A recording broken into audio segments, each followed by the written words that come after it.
Hello, today I'm gonna show you how to get to file and folder settings on SONY ZV-E10.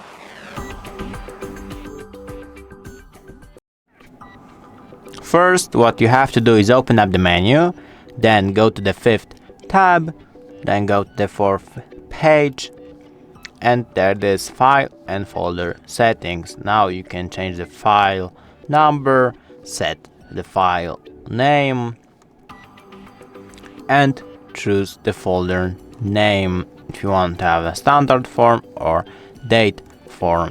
Thanks for watching. I hope I helped you. It would be really nice if you could subscribe to our channel. Bye and see you soon.